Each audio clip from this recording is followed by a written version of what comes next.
I just created 4 of the sharpest knives we've ever had in the workshop using 3 techniques that I got from you guys in the comments on our videos. What's up guys? Welcome back to the workshop. This is gonna be a fun one. I took 3 of the most popular techniques to get a knife that extra sharp, that mirror edge finish that you're looking for, and I got those ideas from you guys in the comments. What are those 3 methods? Well, I took water and added it to ceramic. I took microfilms beyond our regular abrasive set, and I used a 1200 grit diamond just to see if one stood out above the rest. We're bringing Josh in here. Thanks for joining us, Josh. Happy to be here. He is gonna evaluate each edge blind. He hasn't seen these knives. I haven't even got to see how they turned out yet. I just know they're really freaking sharp. And we do have one control as well. So I just used the regular abrasive set for one, the microfilms on another, water with ceramic, and then the 1200 grit step beyond what we have. You did all this on the professional precision adjust. Yep. So it's a 1x6 abrasive, and same with the, you got microfilms to fit on that, and a stone that works on there as well that we've been doing some testing on. So I'm really excited to dig in. We are going to score these on the BESS tester. Yep. We're gonna do three cuts and then average them out, see how sharp they are from a technical sense. Then we'll look at them. I'll look at them with the naked eye, see what I can see, and rank them 1 to 4, 1 the best, 4 the worst, basically compared to each other. They're all excellent from what I can see here, but there's some differences. And then we'll look at them under the dyno light, the digital microscope. And finally, I'll cut some paper, see if the feel tells me anything about the knives. After that, I'll guess how they're sharpened and see how I turned out. And hopefully we'll learn something about the best way to create the sharpest knife. Okay, the first test is the BESS tester. You guys have probably seen this around. The lower the score, the sharper the knife. It measures the grams of force it takes to cut the filament. If these knives score under 100, they are freaking sharp. We might get there. New knives, new like factory sharpness is in that 200, 300 range. So we'll see. We've got 4 different colors of knives. We're gonna keep track of those. Neither of us at this point, Kyle said he forgot. Neither of us know which knife is which. So we're in this with you guys. Let's jump in. Control test 1 with the black zip tie. Cut 1. Second cut.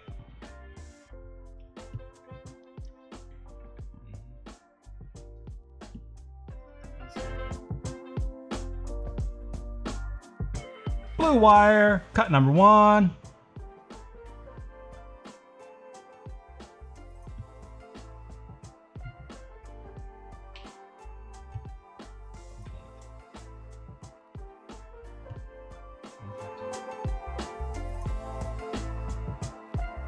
Red wire, cut number 1.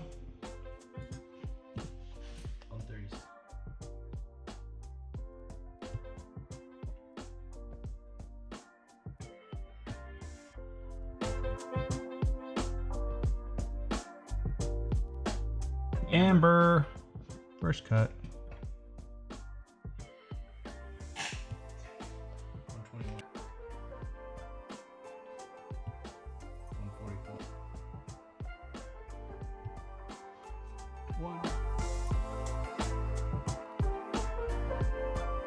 That was fun, and I gotta say my only comment is that I kind of thought we might see a little bit sharper. So did I. I was surprised. I was all hyped up at the beginning. These are the sharpest knives I've ever made, and like I thought for sure I'd have more double digits in here. So. Yeah, just one knife with one score under 100. Okay, so let's run through these real quick. Black zip tie, scored 172, definitely the dullest knife. That's still freaking sharp. 110 on the blue knife, 123 on the red, and 132 on the amber. Those are all the averages with 3 different scores. Okay, next up, I'm just gonna look at these and evaluate them with the naked eye. We're gonna rate them 1 to 4. 1's the best, 4's the worst. All right, starting with the black. What are you looking for here, Josh? What's your secret to telling how a knife was sharpened? So I'm looking for good light so that I can actually see what's happening on the edge. And then I'm looking for any deep striations that wouldn't have come out in the finer grits. Man, that one, that's the black one. It has pretty good edge finish. There's a couple of striations or a couple of like markings from old abrasives there. I'm also looking at, which shouldn't be an issue with any of these, but that reveal on the top between the bevel and the primary grind. Is that clean? Is that straight? Which the Pro PA should do an excellent job of that. It's more like hand sharpening where you'd have to watch that. This seems to have a slightly higher level of edge finish overall, but there's still a couple of lighter scratches on it. I would say more lighter scratches, and this has a few deeper scratches. And I think I would say the lighter scratches is better. It feels more consistent. This has even more light scratches than the blue knife, so the red knife would score a little bit worse than the blue knife. I think the black is still a worse, but it's very strange. There's sections of this black knife that are very mirror polished and almost perfect, and then there are sections of it that's a little more inconsistent with some deeper striations. Yeah. Last, the amber. I gotta say it's between the blue and the amber for the like that mid-range. I don't know which one I like more. I like the blue one more. So red's number 1, blue's number 2, amber's number 3, and black's number 4. All right, we're looking at the amber knife first. Got the whole Dynalite set up. Man, it's nice. It's kind of I almost like this like matte silver finish. It's kind of cool. Very, very high polish. You know, I can see, I didn't describe this with the naked eye, I guess I should have, but you know, I could probably read lettering through there. These are definitely high mirror finishes, but in the Dynalite, when you get the light on it like that, it doesn't so much look like that. It's able to show us the kind of the scratches, and it really highlights all of that. So you see more imperfections this way, but I've looked at enough knives under this digital microscope to know that what we're seeing here is a very refined edge. There's like zero burr. That edge is perfectly straight. There's no little teeth. It's real sharp and real pretty. We're gonna have to compare these one at a time. We'll go back and look at all the pictures to judge them and then give them a score, but amber one's real pretty to start with. Okay, the red knife, man, similar thing here. Very straight edge, no burrs, no teeth. I'm gonna have to look at these side by side to compare them, because they are all, I mean, there's definitely marks and striations here. This one seems to have a little bit more that are not in line with the same scratch pattern. You can see some of those like almost like curl or yeah, they're just different than the primary direction of the scratch pattern. And I didn't pick that up so much on the amber one. Maybe it was there, but yeah, high polish, I can tell. Very smooth feeling or looking edge. Okay, blue. Oh, it's in focus already. Nice. Okay, is it just me, or is there like this tiny little burr on that? Yeah. Like that looks like a little bit of roughness right at the very edge, which, like, oh, I've looked at knives that are way worse that still feel sharp. So I don't know if that's impacting anything, but I can see that. The scratch pattern is the most consistent on this though. Yeah, the shoulder's almost a little rougher too. The shoulder's a little rougher. Yeah. Interesting. This makes me think that this knife maybe like used water and had some of the swarf cause some like additional debris to be moved around and cause some of that fading on the shoulder. It's a little too early for me to make that decision, but that's what that would tell me that. Clues. And the black knife. Okay, that one is surprisingly a mirror-like with some deep scratches, which is similar to what I was seeing before. That it had some of the deeper scratches or deepest scratches, but otherwise that is smooth. That is super smooth. A little bit of I don't know what to call that, feathering up at the top of the blade into the primary. A little bit of that there too. I couldn't see any of that with the naked eye. I would have described all of these as very, very clean, very crisp. This one looks really nice. Strangely, I gotta give black number 1. After that, I would go with this guy, the amber. And then I think red's gotta be number 3, and then blue with that little burr. I feel like if that's what we're looking for, this would show us that, and you don't want a burr on the edge of the blade when you're done. So, okay.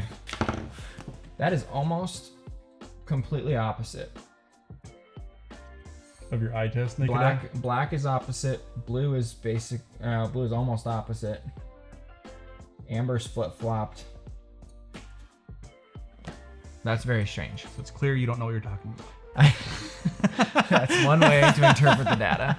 Okay, let's clear this out of here, and then we're gonna do paper tests. I'm just gonna cut paper, and I think the way I cut the paper is going to tell me a lot. All of these knives will cut paper. I know that because of how sharp they are and how sharp they look, but the way they cut paper is gonna tell me a lot. Then it's a score from there, 1 to 4, and I don't know what we're doing with this. I thought by this point we might have more clear answers, but it's neck and neck. I'm checking for smoothness as it cuts through, so I'm gonna try and cut across the whole length of the blade. I'll also try to push cut, and I'm trying to feel for any places where the edge is gonna hang up or not continue to push through smoothly.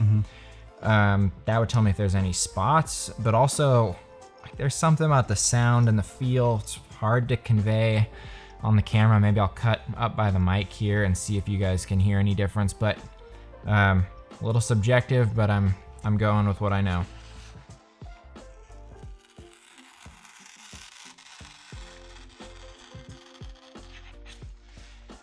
That's sharp. That's really sharp. Like there's no hesitation to it biting into the paper. I'm cutting a cross grain there, which is tough, and this paper is thin. It's like packing paper. Got it from the shipping department.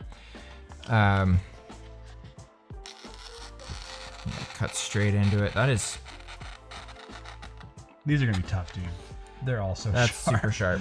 Yeah, the secret's gonna be in the comparison. So. Oh, that is smoother. Like, that's almost just the weight, and this is not a heavy knife, but that's almost just the weight of the knife that's gonna drag it through that. So you can significantly feel that one. I can feel that one is different, but. Ooh, there's a little spot up at the tip there, which wouldn't necessarily tell me about the abrasive. Like, that would just tell me about the sharpener. Yeah. That is really sharp. The strange thing, oh my gosh, I hadn't touched that edge, but that's really sharp. Don't do that. That's the one with the little burr on it, and it felt super smooth. Felt smoother than that black knife.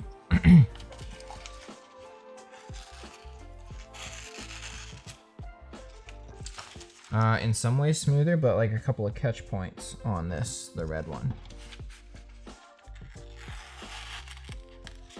Yeah.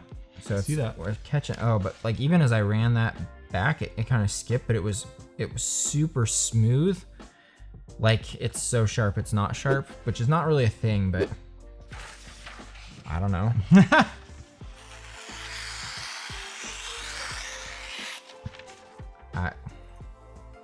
Yeah, that's insane. No. I think I gotta, like, to make it fair, cut across the, Yeah. or yeah, cut against the grain. Everybody gets a, yeah, that one. This one is not as sharp, which is strange. Like it's, I mean, Yeah. it's just a little more jagged. Okay, last is this amber knife. This is gonna be really hard. This is gonna be really hard. Clearly sharp, just like the rest of them. Okay, as we were getting ready to shoot this, I told one of the guys that I could tell based on how it cut the paper, and he said I'd like to see it. He was more right than I want to admit, because They're just all so they are all ridiculously really sharp that I don't know how I can. Like a knife that was down on like the 200, 300, 400s, you can definitely tell the difference as you're cutting. Certainly, yep. But at this level, it's just tough. Yeah, these are freaking sharp. Okay, how do I summarize this? These are all incredibly close. I'm between blue and red on the best. The next is the amber. The worst is the black. It's really close to a toss-up though. Like, that makes me feel like red. That makes me feel like blue. Like, they are both insanely sharp. I'm going with the tie. We're gonna give red and blue both number 1, and then the number 3 and the number 4. Okay. All right, Josh, time for the big reveal here. We're gonna find out how each of these knives was sharpened, but first let's go to the scores and see how each one of them kind of did. It looks like red came out on top with a 1.75 average score, blue second, amber third, and then black fourth. Any ideas on how each one of these was sharpened based on those scores? Man, okay. I'm going to use my reasoning, and I do not have a lot of confidence that I'll get this all right. Let's start with what seems like the easy one, and maybe I'm gonna get off on the wrong foot, but the black one scored the worst. My theory, my hunch, is that that's using the standard set of abrasives. Okay. That each of the other options was going to make some improvement. Okay. I think microfilms would definitely make an improvement, especially to like, okay, the reason I'm on the fence is because the black scored number one under the dyno light, which means that the mirror polish aspect to it is really fantastic. Had some deep scratches, which I'm gonna talk myself out of this because I believe that it's certainly possible that deep scratches were left in from the diamond and could not be brought out by the microfilms. I'm not giving anything away, man. And honestly, I can't remember. It's either the standard set. No, I'm flipping the whole script. My bet is that this one was done by microfilms. Okay, locking it in? Locking it in. Okay. Man, I don't know. The next easiest one for me to go with would be the blue one. Okay. Primarily because I remember it had a little bit of a burr when we looked at it under the dyno light, and it had that feathering on the shoulder. Those are things that I think, I said this earlier, I think that that's probably caused by water and a bunch of swarf moving around, a little bit less precise. That was our sharpest knife on the BESS tester. It was the sharpest knife. That's a very interesting thing. If it is sharpened by water, like how easy that would be just to make that change. Yeah. I really would have thought that microfilms would make it sharper, but that edge finish, I don't know. That's what I'm going with. So microfilms on the black, water on the blue, standard set of abrasives, water on ceramic. Okay. Between the red and the amber, the red was technically the best scoring knife overall. Looks great with the naked eye. Scores really well in the paper. Didn't do great under the dyno. I'm on the fence between that being the control base set of abrasives or using the 1200. That's what we're left with. Right. Which I guess those are the most similar, what I would be familiar with. So man, I'm between those two, and these two being so similar, I think that that's gonna be really tricky to tell. I don't know what I'm gonna see here that I didn't see before. Red used the 1200, amber is our control. All right. We gotta write these down so that we don't forget how I guessed them. Red, what did I say? Oh, it's going back to it. What did I say? I just gotta remember. Okay, what I'm seeing to make the difference there is I saw slightly deeper striations in one of them, and I'm thinking that if you used more grits, you would be able to pull those out. Yellow looks like it has a slightly higher edge finish, which would mean it used the 1200. That would be our control. I think I'm flipping that. I think I said red was the control. Red's definitely has a lower level of edge finish. Is that true? Yeah, according to the dyno light, that's true. But now I'm flipping my script on what I saw with the naked eye. So I'm gonna say control and 1200 grit. All right. Let's see how you did. Black was microfilm. Nailed it. No, man, I was impressed with that one. Nailed it. Well done. Wow. Okay, so all of you guys that love microfilms in the comments, it's something we get asked for all the time. Like, what are we gonna do for more abrasives, and are we gonna offer a microfilm kit? That tells us that that was not the right answer. I was blown away, man. We can get into the details of that a little bit more, but yeah, that's the first time. So okay, so you know this going into the BESS test, thinking that's by far gonna be the sharpest knife. I blew my mind that it didn't score better, and I've run into this before messing with microfilms, and that like I almost think you're right. It didn't get stropped because it went all the way through super fine abrasives, and I didn't strop it. And I think if we stropped all these, I'd be curious how they all scored again. But did you not strop any of them? I did strop on the precision adjust with our leather strop. Yep. All the other ones except for the microfilm, because you're getting beyond what a strop can even get. Yeah. to Oh, you're with like at 60,000 grit or something. Like it's like paper. It's literally like rubbing the knife over paper. Yep. Let's go to the blue one. All right, blue was the 1200 grit. 1200 grit. Okay, I missed that. The 1200 grit. I'm curious why that created more of that coarser feathering. I thought it performed better under the dyno light. So the thing that Yeah.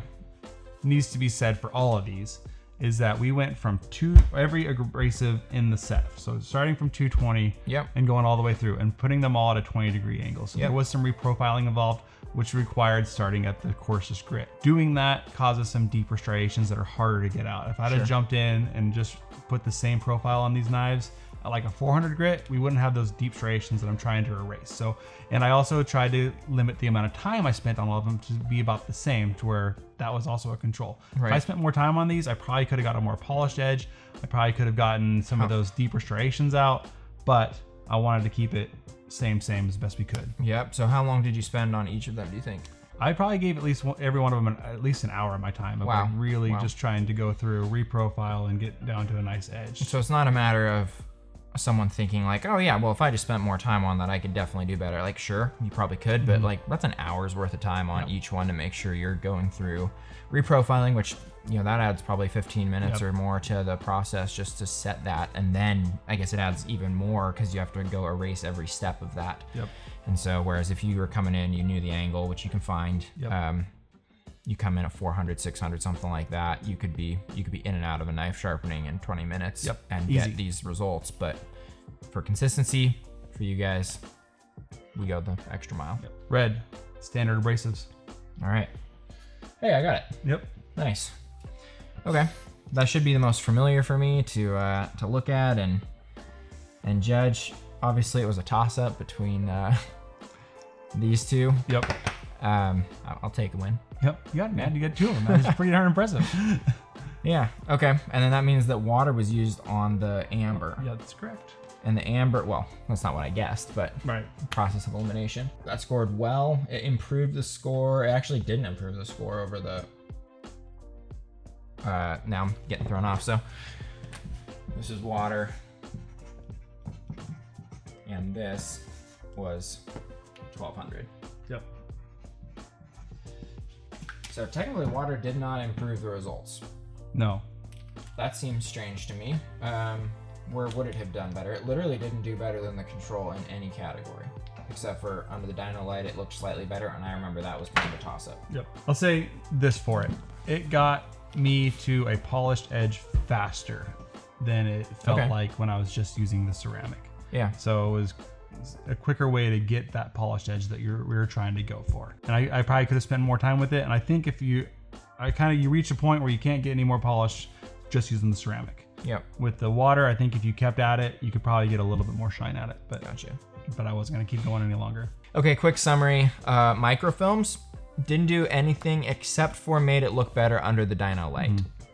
Didn't pull out the deep scratches, didn't make it sharper. The blue knife sharpened with the 1200, it left a little bit of that burr and a tiny bit of the like shoulder. Looked feathered. Interestingly enough, you can't see that with the naked eye, and it made that knife the sharpest knife. Why did it do that? I don't know. I know why it made it the sharpest knife. You'd leave a little teeth on there. Why did it make it why did it leave the burr? That part, I don't know. There's a human element to all this too. It could have been just... There is a human element. 1200, maybe something Worksharp should look into. The red knife was the control knife. It did really well on the paper cut. It did really well with the naked eye. It was the second sharpest knife. If I'm an owner of the Pro PA, I'm pretty confident that that core set of abrasives is delivering everything you need. And then all the nerds out there, the people we make this video for, you guys can go do whatever you want anyway. Lastly, the amber colored knife with the water. My takeaway, I wouldn't mess with water if it was me. We've got... it just adds mess, and it didn't seem to improve any of the results over the control. Yep. You said it made it a little faster. A little faster to reach that polish, but... not when you factor in cleanup. Right. Generally, we're surprised at how these turned out. Honestly, I'm a little afraid that people are going to be like, what the heck? How did your control, your normal abrasive set be the one that won? But honestly, I forgot which ones were which as we were doing this, and I'm blown away as much as you are at the results. My first guess was going to be that the Microfilms one was the one that we sharpened on our own set because it was the dullest, and I thought that surely some of these other options would have made the knife sharper. And so I'm very surprised. I'm pleasantly surprised. I'm really happy to say that there's like two camps of people. There's the people who buy the professional precision adjust and they're so stoked to have it because it's such an incredible machine. And then there are the people who get in the comments and say, well, I'd buy it, but it doesn't have this stone, or if it only had this, or when are you guys gonna come out with this for it? And they're trying to take it even farther. Okay, like that's fair. I love that. I love the people who are collecting, who are sharpening, you know, thousands of dollars worth of their knives, their knife collection. So cool. Okay, like we're a brand for the people. The sharpener is a sharpener for the people, and I'm really excited to say that our team, our engineers, they did an incredible job in choosing the abrasive selection. And you get all of that. We weren't here to sell it. We're here to help you figure out how you could make your sharpening experience better. But I'm really happy that what we give you in the box that comes with it is everything you need to make the knife the sharpest that you can get. Yep. The only thing that you're reaching for is just, you're really literally just trying to make it more shiny. You're not getting the knife that much sharper. It's just about edge finish at that point. And for that, I'd probably go with Microfilms to get there with this current selection. The 1200 grit didn't make that big of a difference in the water. Not worth your time.